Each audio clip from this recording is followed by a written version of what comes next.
13 verses 9 to 14. Now, our title of that message is Strengthen Your Heart with God's Grace. No, palakasin po natin yung puso po natin sa grasya ng Diyos. Kasi ito po ang kailangan po natin sa ating buhay bilang mga Kristiyano.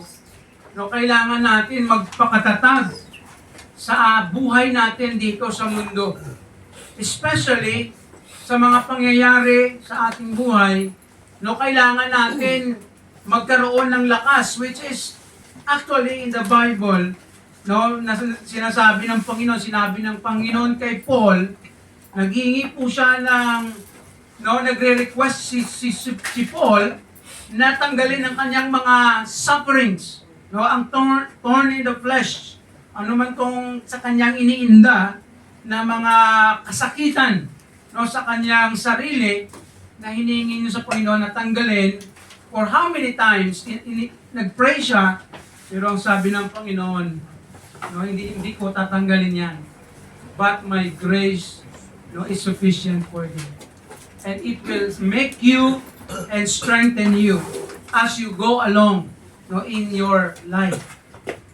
Alam niyo po sa ating mga buhay, may mga bagay tayo minsan na gusto pero hindi nabibigay ng Panginoon. Gusto natin na sana, no, magkaroon tayo ng, no, parang magandang health pero hindi nabibigay ng Panginoon.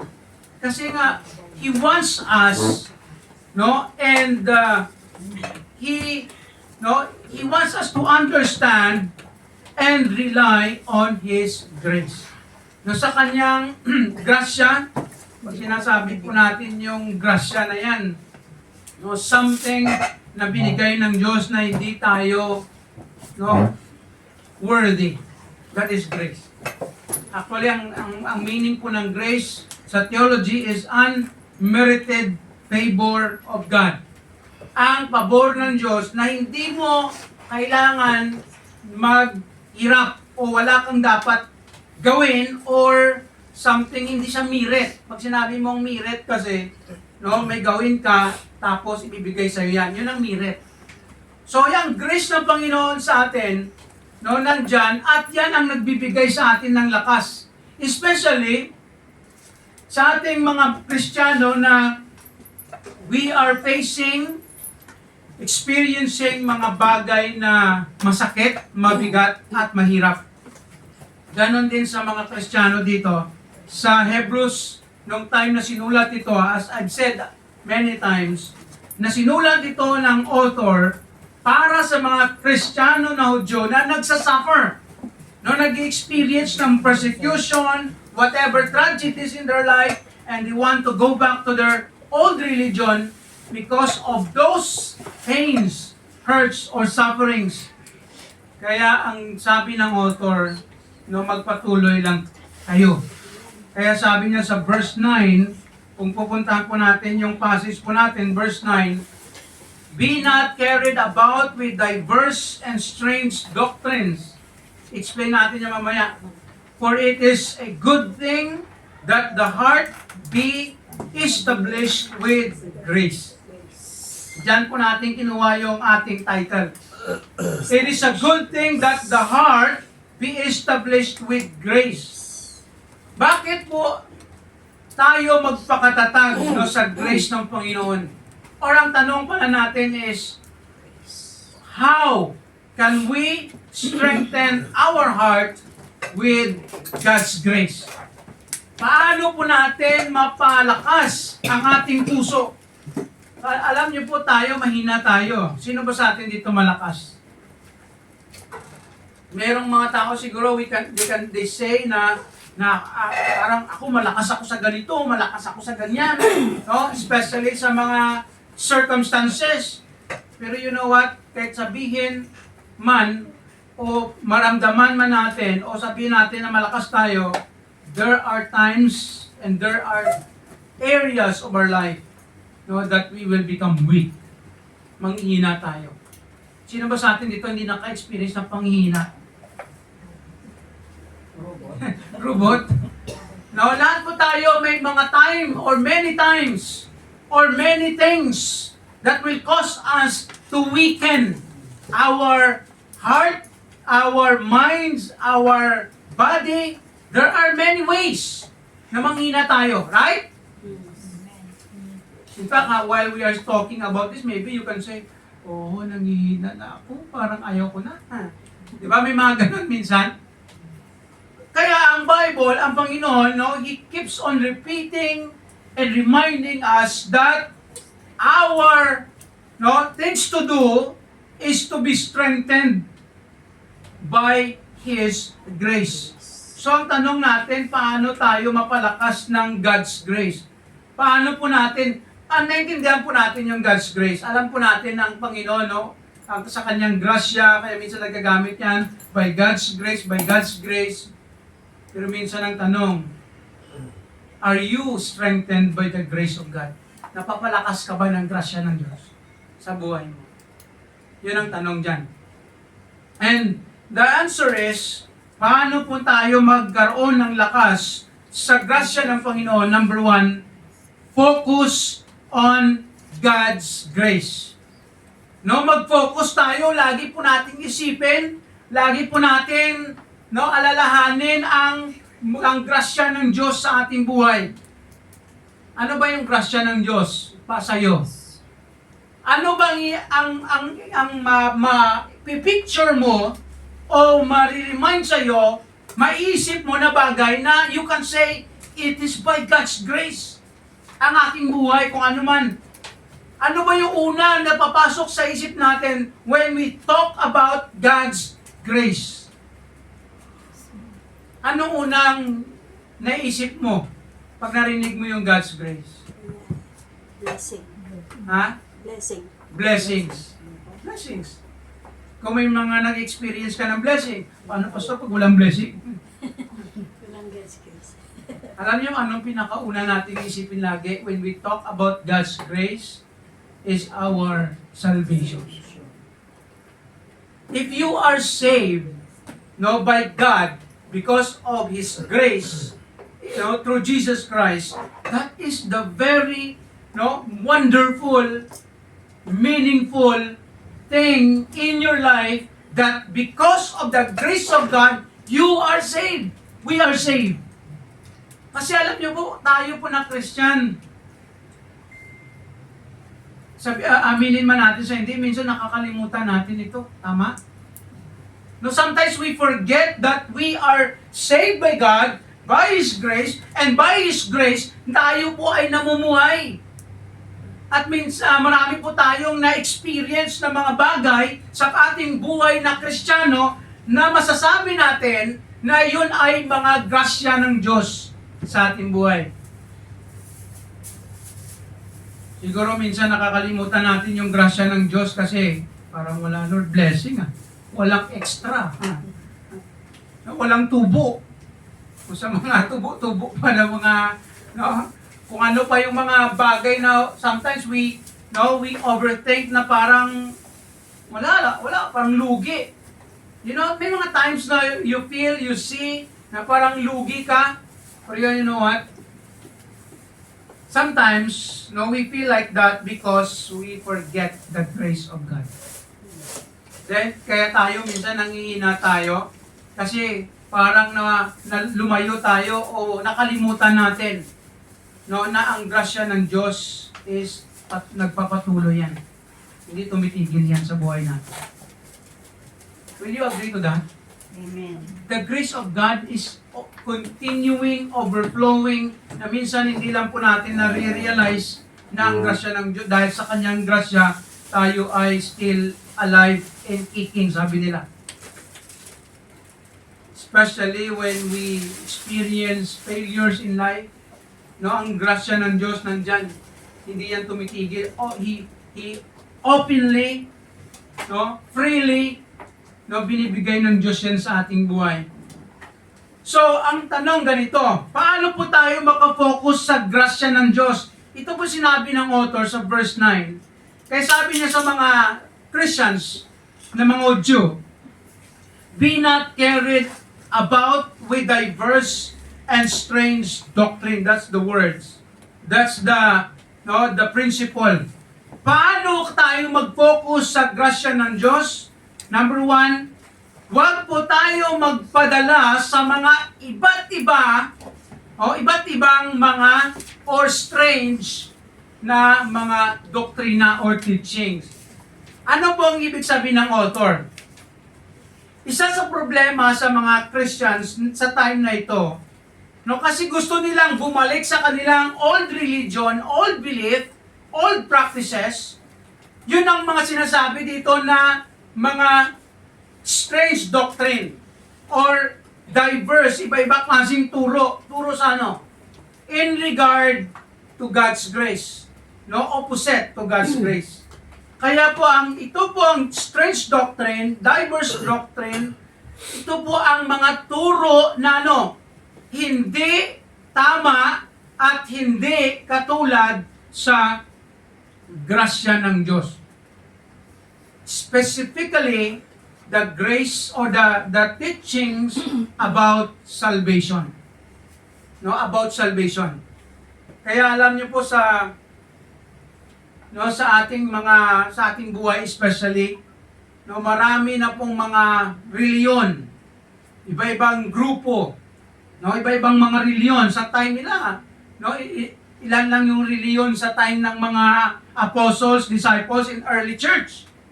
Pero ngayon, kung titinan po natin sa mundo, kung nanonood kayo lagi, nakikita ninyo sa mga sa iba-ibang lugar, maraming mga reliyon na tumatayo o nagpapatayo ng mga iba-ibang klaseng reliyon, iba-ibang klaseng mga turo. But the common denominator of all religions that teaches false teaching, doctrine, is ang kanilang kaligtasan ay hindi by God's grace alone. Yes. Alam niyo po, lahat ng reliyon na false religion, ito po silang mga reliyon na nagtuturo na maligtas ka kung ikaw ay sumama sa aming reliyon, maligtas ka kung gawin mo ito, yan, sumunod ka sa mga utos, sumunod ka sa mga rituals, ceremonies, ano pang mga traditions na gagawin mo para maligtas ka. Yan po ang mga false or wrong religion teachings na kailangan po natin maging maingat. Kaya ang mga Hudyo dito gusto nilang bumalik sa kanilang Judaism. Ang Judaism nila okay naman noon, pero may mga teachings sila sa Judaism, sa kanilang beliefs, na nagkukontra kay Jesus Christ sa grace. Kaya sabi ng author dito, be not carried about with strange and diverse doctrines or teachings. Huwag kayong magpadala, huwag kayong bumalik. Kaya nakakalungkot, may mga claim to be Christian, na tumanggap daw kay Jesus, na baptized na, na member na ng church, ng fundamental baptist, whatever, na church na parehas yung turo sa Bible, pero after a while, nagkaroon ng problema, nagkaroon ng kung anong mga circumstances, bumalik sa dati, sa luma, na ang turo ay hindi tama. That is a very sad thing. Pero you know what, minsan ang makapagtanong ka lang din, totoo bang naintindihan niya ang kaligtasan? Bakit bumalik sa kanyang una o lumang reliyon na ang turo hindi by God's grace alone, ang salvation? Especially ang salvation ng iba, hindi man tayo nag-aano ng ibang reliyon, pero ito po ay katotohanan. Na may mga reliyon at grupo din na claim to be Christians, but their faith or their salvation is faith in Christ plus good works. Faith in Christ plus water baptism. Faith in Christ plus membership in the church. That is wrong. That is a wrong teaching. False doctrine, false teaching. Because the only way na masave ka is by grace alone. through faith. No, hindi na po, wala na pong dagdag na kung ano pang dapat mong gawin na mga bagay para ikaw ay maligtas. Pastor, paano yung pagtanggap? Sabi ng iba, kinikriticize ng iba ng mga ibang mga grupo, na ang pagtanggap kay Jesus, good works daw yun. Hindi ka namang gumawa eh. Nag-decide ka lang. Wala ka namang effort. No, you decide, you accept Jesus Christ by faith. It's not works. No, it's not good works. Kasi pag sinabi mong good works, may nag-exert ka talaga ng effort. No, may time, may ginawa mo. That's good works. Pero yung iba namang mga criticism, no, good works pa rin yan. Di ba hala ka kung good works, sabihin mo good works yan? Because that's not for me that's not good works for me. It is an act of faith, an act of decision to trust and believe in the Lord Jesus Christ. And that is our salvation. That is a true teachings. And the rest are wrong teaching. Kaya sabi ng author, mag-ingat po tayo. Especially tayo na mga Christians dito o mga kapatiran, pagbalik sa Pilipinas, mag-for good. Pag nag-for good sa Pilipinas, maghanap ng church na tama. Hindi na kung ano-ano lang dyan, kung ano lang natitan mo, okay na siguro to. Alamin mo muna kung ano yung turo sa loob. Tanong ka muna, Pastor, ito bang church na ito, ang kanila bang doktrina, tama ba yung salvation especially? No, kasi pag napunta po kayo sa maling turo, no, patay kayo. Maling-mali din yung magagawa niyo sa buhay. Kaya alam niyo po, walang assurance po ang ibang mga religion or grupo. Beware of false teachings. Huwag kayong magpadala sa ibang mga turo. Focus po kayo sa grasya ng Diyos, which is the Lord Jesus Christ. Kung ano mang mga binigay ng Panginoon. And secondly, beware of failed traditions. And kaya sabi niya dito sa verse 9 kanina, I would like to read this in verse 9, sabi niya, ang dugtong ng natin kaninang verse. For it is a good thing that the heart be established with grace. No, dapat yung puso natin napalakas, napatatag ng grace ng Diyos, nor with meats, hindi sa meats, which have not profited them that have been occupied therein. Ano pong ibig sabihin ng sinasabi ng author? Nor meats. Kasi nga, ang mga Hudyo, ang kanilang practices, iba. No, ang kanilang belief. Ang kanila, kailangan mag-exert ka ng effort, maghirap ka, mag-sacrifice ka, gagawa ka ng ganito. Kaya maraming traditions, maraming mga ritual ceremonies sa mga Hudyo na dapat mong gawin para ma-obtain mo yung favor ng Diyos. Kailangan sundin mo yung mga ito. Old Testament po, ang mga, mostly sa Old Testament, marami po yan. Yung kanilang customs and practices, traditions. Ayan po ang ibig sabi ng author. Dapat yung grace ang nagpapalatatag sa atin, hindi yung myths, hindi yung mga physical or mga practices, traditions. Sabi niya nga sa last na phrase, sa verse 9, which have not profited them. Walang saysay. No, hindi po sila nagganansya, walang magandang nagawa o na binigay sa kanila ang kanilang mga traditions na opposite sa mga tinuturo ng Diyos. Especially, alam niyo ang Old Testament, tama naman po yun nung time na yung mga practices sila. Pero later on, nung time na ni Jesus Christ, especially yung mga practices nila naging opposite na sa turo ni Jesus, sa grace ng Diyos. Naging legalist na po sila. Pag sinabi natin legalist, kailangan, gawin mo to para pagpalain ka palalo ng Panginoon. Legalistic. Especially mga traditions nila. Pag hindi mo ginawa yan, parang masama ka na, parang ganon. Parang, especially sa time ni Jesus Christ, nagkaroon sila ng opposition sa mga turo ni Jesus Christ. Yan po ang ibig sabihin dito ng author. Kaya sa verse 10, sabi niya dyan, we have an altar whereof they have no right to eat, which serve the tabernacle. Anong ibig sabihin? Kasi nga especially yung mga service at the tabernacle, no, meron silang specific na mga altar, no, kung ano man, dapat dyan ka lang. Kasi dyan mo ma-experience yung presence ng Panginoon. Yun ang kanilang mga belief.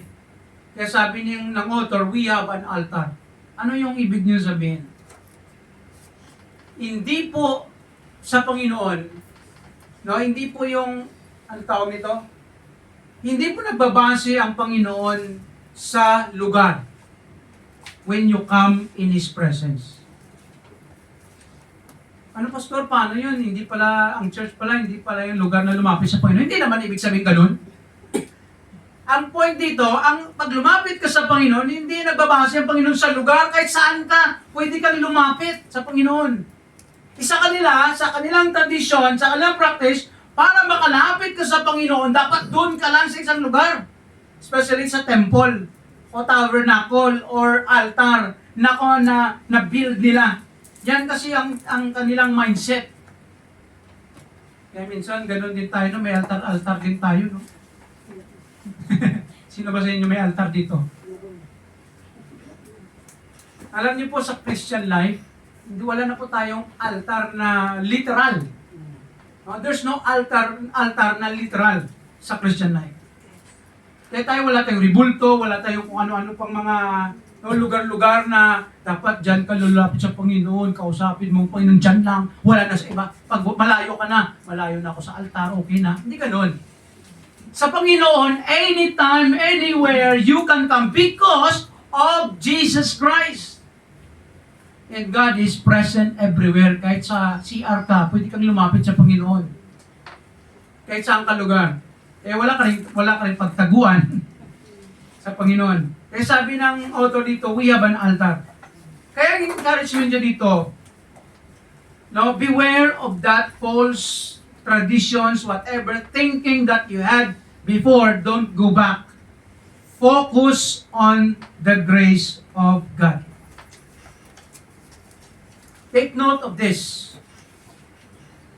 All religions that teaches salvation is not by God's grace alone,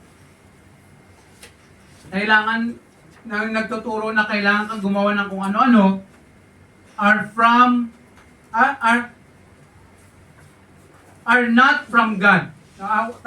Dugtungan nyo lang ng word. No, not from God.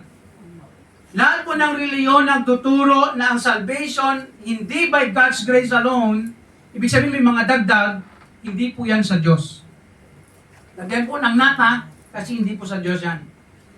Therefore, let us be careful in listening to other religions or even pastors claim to be, especially in social media. Alam niyo sa mga social media, marami po dyan. Alam niyo lahat ng reliyon nasa social media na rin. No, makikita niyo dyan, no, iba-ibang klaseng reliyon, grupo, mga pastor, no, nag-aaway-aaway na nga yung iba, marami, dahil sa mga iba-ibang pagturo. But sometimes may mga debatable sa Bible na mga minor things, small things. Pero yung major things, ito po yung kaligtasan. Pag mali na pong sinabi, paano maligtas, hindi na yung pagkilala kay Jesus Christ, pananampalataya kay Jesus Christ, pagtanggap kay Jesus Christ, kung mali na po yung sinasabi, hindi na po ganyan yung sinasabi, huwag na po kayong makinig. And lumayo na po kayo dyan. Baka malinlang po tayo. And secondly, focus on Christ's sacrifices. Kailangan, ano pong ibig sabihin ng author dito? Verse 11, for the bodies of those beasts whose blood is brought into the sanctuary by the high priest for sin, yung sin offering na sa Old Testament, are burned without the camp. Kasi nga may practice sila na sin offering. Bago si Jesus Christ dumating, no, may pinapagawa ang Diyos sa Old Testament na sin offering. Yung lamb, no, na pinapa, hindi man kinakatay, no? Yung pinapashed yung blood. Ay, hindi ko alam sa Tagalog kasi. Yung shed yung blood. No, yung ino-offer at sinusunog, tinatawag yung burnt offerings or sin offering. No, yun ang ginagawa sa Old Testament. And sinabi niya to in relation to Jesus Christ, verse 12, wherefore Jesus also, that he might sanctify the people with his own blood, suffered without the gate. Kasi Jesus Christ, no, pinako dun sa labas ng Jerusalem, sa Golgotha, sa mountain. Kasi yan po ang Old Testament practice na ang sin offering dapat sa labas ng sanctuary. No? Ginagawa. Ganon din kay Jesus Christ. So ano pong ibig sabihin natin? Kailangan yung mindset natin, nandun tayo kay Jesus. Bakit sinabi ito ng author? Kasi nga sila nagsasuffer. Sila nga nag-experience ng maraming mga persecutions, whatever, no, hurtful pains that they caused by people. Sabi ng author, look back to Jesus. Balikan niyo si Jesus Christ kung anong ginawa niya para sa atin. Alam niyo po kung ikaw ay naghihirap ngayon, nagkakaroon ka ng mga iba-ibang mga kasakitan, no? Iba-ibang mga damdamin, damdamin. Yung alam mo yun, minsan, no, parang tawag nito, parang feeling mo, ano ka, yung dihado, no? May mga ganun na feeling, no? Feeling ba kayong ganun? Dihado, parang feeling mo, kuwan ka, oppressed ka, no? Persecuted ka, lugi ka sa mga ginagawa sa'yo, no? Ang sakit-sakit, di ko matanggap, hindi ko makaya. Balikan na natin si Jesus Christ. Amen. He also suffered more than we suffered here. Siya yung pinakamabigat, masakit, no, mahirap na mga nagdusa siya ng sobra-sobra para sa atin. He suffered for us, for you and for me. Kaya bakit sinabi ito ng author? Kasi nga sila nagsasuffer, gusto nilang mag-walk out, no, mag-quit sa kanilang Christian life. Gusto nilang bumalik sa dati, lumayo sa fellowship of believers. Sabi niya, balikan si Jesus Christ. Because He suffered more than enough kaysa sa atin. Yan po, magpapalakas po sa atin. Alam niyo po kung ilagay natin sarili natin sa Diyos, sa pangyayari kay Jesus Christ, tapos yung pangyayari sa'yo, wala tayong ikumpara eh. Hindi tayo makaabot eh. Layo, sobrang layo. Pag ikaw ay sobrang, no? Pag hindi mo yan, pag hindi mo siya ginawa, wala. Talagang madidiyado ka talaga sa buhay. Parang feeling mo, lugi ka, no? Wala talaga. Ayaw ko na. And you are getting weak in your Christian life, in our Christian life. Look back to what Jesus Christ died for you and for me. Amen. Naghirap po siya para sa atin. Kaya sabi sa verse 12, wherefore Jesus also might sanctify the people with His own blood, suffered without the count. No, si Jesus Christ, grabe din ang kanyang suffering. Hindi lang siya nag-suffer. Ang cross nun, it's a ultimate or climax sufferings yun.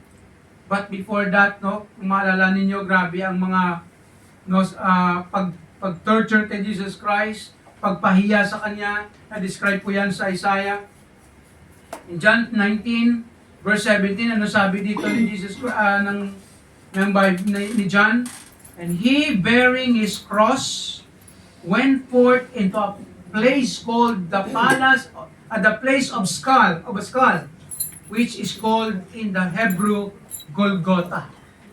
Alam niyo po ilang oras si Jesus Christ naglakad mula sa Jerusalem, papunta dito sa Golgotha, ang according pa sa study, no, ang bato, rocky road pa yan, no, parang ice cream. Ang ice cream, no, ibig sabihin rocky road, yung bato na matutulis pa, hindi pa ganun ka, no, pebbles or tiles or whatever na bato, no. It is very, very painful suffering that Christ, no, experience. Gusto niyo yan? Salamat tayo, hindi tayo si Jesus. No? Our suffering is a very little compared to what Jesus Christ suffered for us. Alam niyo, pag-iisipin po natin yan, lalakas ang loob mo, no? Kahit gaano kasakit siguro nagawa sa'yo o ginawa sa'yo ng tao, balikan mo lang si Jesus Christ. Si Jesus Christ, grabe pa nga yung kay Jesus. Lalakas ka talaga, magpapatuloy ka. Hindi ka magkikwit. No, hindi ka magwo-walk out. Sabi sa verse 18, where they crucified him and two other with him on either side, one and Jesus in the midst. So sabi nga dito, mga criminals ang kasama ni Jesus Christ. What a shame. He was put to shame in his life. But we need to understand. No, that's why God is keep on reminding us to look back to Jesus. What He did for all of us. And then lastly there, He died for us. No, nagsuffer siya at namatay. Kaya sabi sa Romans chapter 5 verse 8, but God commended His love for us, toward us, in that while we were yet sinners, Christ died for us. Dahil po sa ating mga kasalanan, namatay po si Jesus Christ. While we are yet sinners. Alam niyo po ba, sabi nga nila, it is impossible or parang tawag nito, hindi mo madalang o hindi mo makikita na ang isang tao manginmatay, ano ba yun? Sa Ilonggo kasi manginmatay. Kasi yung term minsan, hindi man magpakamatay kasi iba yun, suicide data yun. No? Handang mamatay. No? Para sa isang taong loko-loko. Kayo, handa ba kayong mamatay sa mga taong masama? Di ba? Siguro sabi, bahala ka dyan. Buti nga sa'yo. Mamatay ka. No? Di ba? Tayo, minsan ganun yung tao, no? Masaya pa nga tayo pag mangyaring masama sa tao. Pero can you imagine Jesus Christ? While we are yet sinners, even though alam ng Diyos, nakikita ng Diyos, nakikita ni Jesus Christ na ito yung mga tao nito. Kahit nga diba yung pinako sa krus, grabe yung mga ginawa sa kanya, na mga pinahiya siya, iniinsulto siya, lahat-lahat, pinahirapan siya, sinaktan siya. Pero ano sinabi niya doon? Ano sinabi ni Jesus Christ? Father, forgive them for they know not what they do. That is grace. That is mercy. And that's how Jesus Christ suffered and died for you and for me. Kaya po, ang anumang mga painful suffering natin dito sa mundo, hindi po yan makukumpara sa nangyari at na-experience ng ating Panginoon at tagapagligtas dito. Kaya ito yung encouragement sa atin. Ano naman mga na-experience natin ng mga kasakitan sa ibang tao, magpatuloy ka lang sa Panginoon. No? Huwag kang lumayo, huwag kang bumalik sa dati. Huwag ka namang dati. Okay lang kung dati mo, parehas lang, pero pag hindi parehas, delikado. No? Kasi medyo mag-question dyan. So here's our note in that second point. Our salvation was not acquired by our own merit, or sabi ko na merit, or effort. But it was or is freely given by God through Jesus Christ, who died for our sins, Therefore, we must always remember it and strengthened by it. Pasalamat po tayo sa ginawa ng Panginoon at binigay ng Panginoon sa atin. At alalahanin po natin yan lagi. Especially pag ikaw ay nasaktan, na-experience mo hindi magandang mga pangyayari sa buhay. No, balikan mo lang yon. Ligtas ako. Mahal ako ng Diyos. No? Kahit hindi niya ako mahal, basta ako mahal ng Diyos. Amen? Amen. Kahit inaaway ako, basta ako mahal ako ng Diyos. May mga pabor siya sa akin. Kahit anumang sabihin niya na masama, nila na masama, basta ako maganda ang image ko o yung testimony ko sa Panginoon. No? I will continue living, worshiping, serving the Lord in my life. That is grace. That is strength in our life. That's how we focus on the Lord Jesus Christ. And finally, focus on our eternal home. Ito yung maganda. Mag-focus po tayo sa ating eternal na bahay o lugar na kung saan man tayo dadalhin ng Panginoon o promesa ng Panginoon sa atin. Kaya sabi sa verse 14, for here, sabihin dito, for here, dito sa mundo, we know, for here have we no continuing city, but we seek one to come. Kaya sabi niya sa mga tao, sa mga Kristiyano, ay dito, wala to eh. No? Ang dito sa mundo, transparent, hindi pala, transient, or temporary. Temporary lang yung mundo dito. Kung ano man na-experience natin, dadaan at lilipas din yan. Tatanda, hindi ba pala yun, no? Lilipas yan. Ano mang mga sakit, ano mang mga masasamang pangyayari, lilipas yan, mawawala. Wala kasing permanente sa mundo. Kaya sabi niya, dito, we have no continuing city. Ibig sabihin, ito pong na lugar na meron tayo anumang mga pangyayari sa mundo, hindi to forever. No, but we seek one to come. Ano pong itong one to come? This is the eternal home. In fact, in Revelation, New Jerusalem, New Heaven and New Jerusalem, new place that we can live on forever with God. And that is a perfect place. Kaya tayo, masakit at mabigat man tayo minsan na-experience natin dito sa mundo, kaya yan natin. Kaya ba ninyo? Kaya natin yan by God's grace, by God's love. Kung hindi man mawawala ang sakit mo, at saka mawala ka sa mundo, may bahay ka naman sa Panginoon.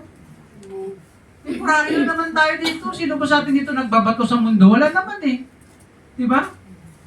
Kaya minsan, parang feeling natin, parang forever na to yung mga na-experience natin. No, it's not. Everything here in this world is temporary. No? Anong panandalian? Hindi yan tatagal. Kaya kung may tao bang nasaktan ka, sinasaktan ka, hindi siya tatagal. Hindi, joke lang. No? Hindi natin ako sino mauna. But the point here, God wants us to focus on our eternal home. Isipin natin yung parating na ating lugar, bahay, mansion. Kaya kinanta natin, mansions over the hilltop. May mansion po tayo. Kung dito, maliit ka lang na cubicle o ano ba yung tawag dito? Partition. May mansion tayo sa heaven. By the way, pag sinabi mong heaven, we are thinking about outer space, no? Heaven. For now, we are thinking like that heaven. But someday, the heaven will come down. Yan sinasabi sa Revelation. The New Jerusalem came from heaven, will come down on earth. Yan na pong final destination and place natin. Ang heaven ngayon na sinasabi, Actually, a temporary place lang po yun. Pag namatay tayo, punta tayo sa langit, tama po ba? Yung sinasabi ng Bible, punta tayo sa Panginoon, sa kanyang presence sa heaven. Actually, sa theology, hindi po ang temporary lang po yun na heaven.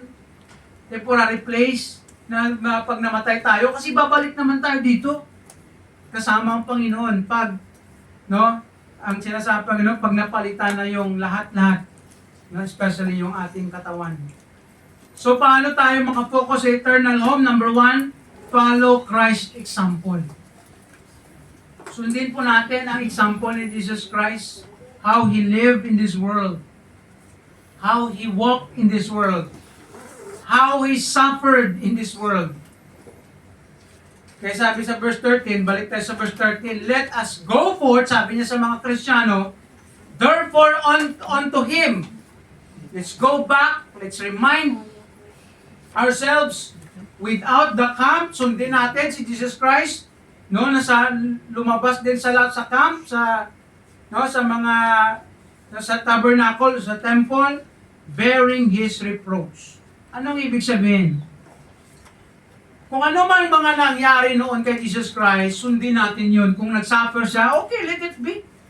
If God allow me to suffer, no, sa mga bad circumstances, tragedies, persecutions, whatever it is, so be it.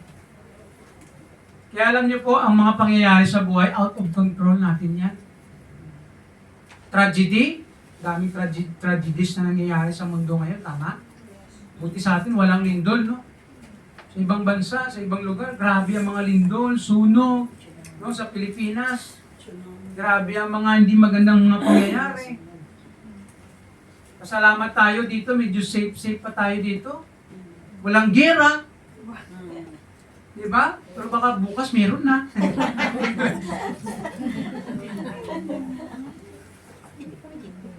No, yesterday when we were in the dedication service, after nun, nagkipagkwentuhan kami doon kay Kuya Mark, no, na asawa ni Doktora, mga regarding sa mga pangyayari sa Macau. No, na according sa mga observations, hindi magandang nangyayari sa Macau. Hindi lang natin nakikita pala, may mga hidden o maybe hindi lang natin makikita sa day-to-day natin, maraming hindi magandang nangyayari. No, maraming nagko-close na mga establishment. No, alam niyo may mga balita, di ba, may mga casino na magsasara pa sa December. No, marami ang mawawalan ng trabaho. Kasi daw bag down or nagano daw yung Macau, naghihina yung economy. Pasalamat po tayo, sabi nga ni Kuya, sabi niya, walang siguraduhan ang mga bagay-bagay dito ngayon sa Macau. Anytime baka pwedeng magsara ang company, mamatay yung amo mo. Wag naman, umalis yung amo mo sa ibang bansa, mag-forward, mga ganyan. Kaya, wala pong permanente. Kaya tanong, are you ready? Pastor, hindi pa ako ready dahil pa akong concerned sa buhay. But one thing that we need to make it sure, no? Sige lang, we have an eternal home. Kung ano man mga mangyayari sa mundo, no? Nasa Panginoon po tayo. Kaya sabi dito sa Matthew, then Jesus said unto His disciples, if any man will come after me, let him deny himself, take up his cross, and follow me. We need to follow Christ's example. He suffered, He sacrificed para sa atin. We must also sacrifice or even suffer kung may mga sufferings man. Hindi po natin makokontrol yan eh. No? Mga circumstances. Kahit tao, hindi natin makokontrol kung saktan ka o ano man, anong gawin sa'yo. You cannot control that. Only God. No, He has the sovereign in control. And lastly, follow Christ's exhortation. Kaya sundin natin kung ano mga sinasabi ng Panginoon sa buhay po natin. To focus on eternal home, sundin natin kung ano sinasabi ni Jesus Christ. One of those, Lay not up for yourselves treasures upon earth, where moth and rust doth corrupt, and where thieves break through and steal.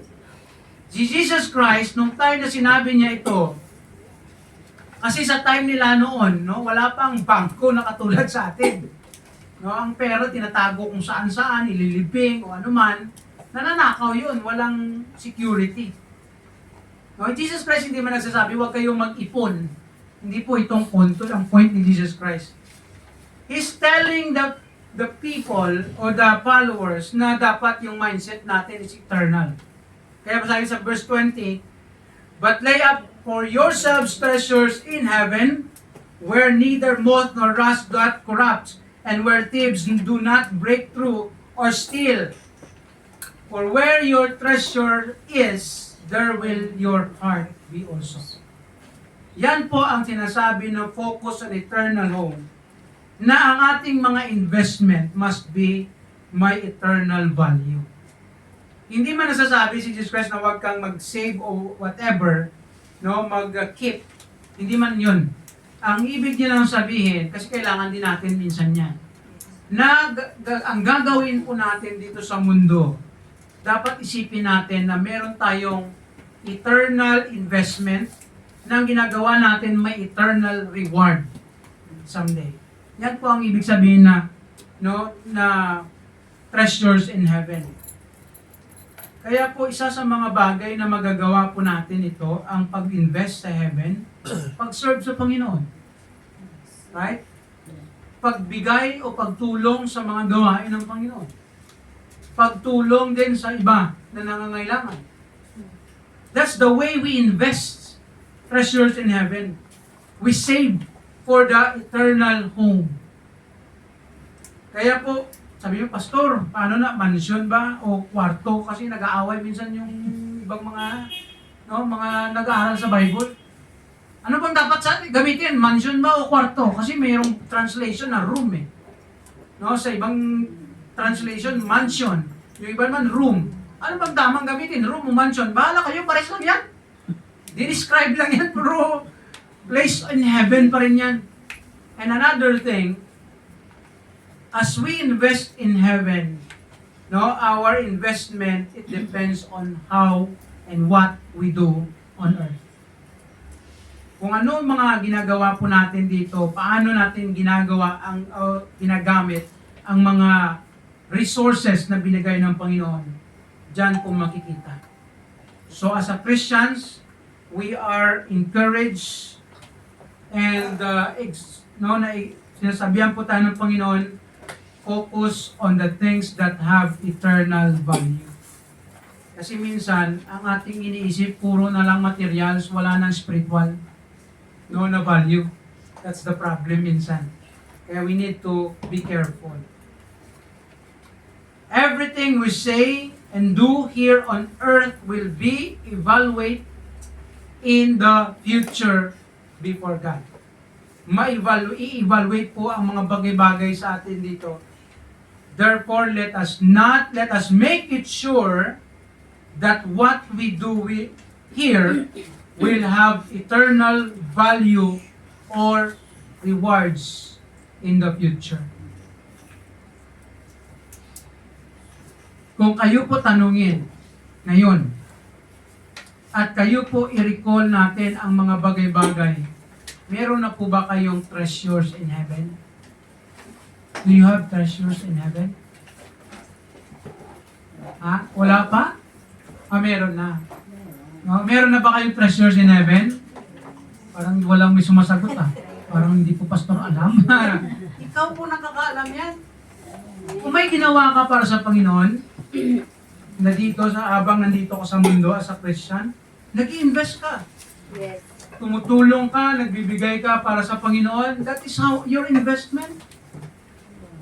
Ang tanong, how much is your investment in heaven? Gaano na ba yung karami? Isang bulto na ba yan?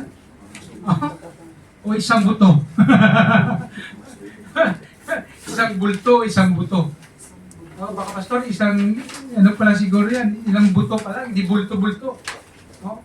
As a Christians, that must be our aim while we are here on earth. And here's our reflection from this message. Do you always acknowledge God's grace in your life? Na-acknowledge mo ba lagi na ang grasya ng Diyos sa buhay mo? Alam niyo po, no, lagi po nating isipin, Lord, thank you for this grace, for this blessing, protection, whatever na binigay at inalaw ng Panginoon sa ating buhay. Are you or we following Christ's words and works? Sinusunod ba natin ang Panginoon sa buhay natin? And lastly, is your heart's desire is for the eternal home? May desire ba kayo sa eternal home natin? Sa may mga edad-edad, yun na yung talagang focus, no? Malapit na kasi. Malapit na ako pumunta sa heaven. Excited din ba? Diba? Mga ibang mga may edad na Kristiyano na, especially matagal na Kristiyano, excited yun. Yung iba naman, Lord, pwede mo, tagal-tagal mo na. No? Pag bata-bata pa na Christian, pero gusto pang magtagal, no? Pero pag ikaw ay naghihirap na, Lord, okay na, Lord, pwede na. Is it your desire is to be in the eternal home and to invest in the eternal home? That must be our heart. And that's how we will be strengthened by or with the grace of God. Let us pray.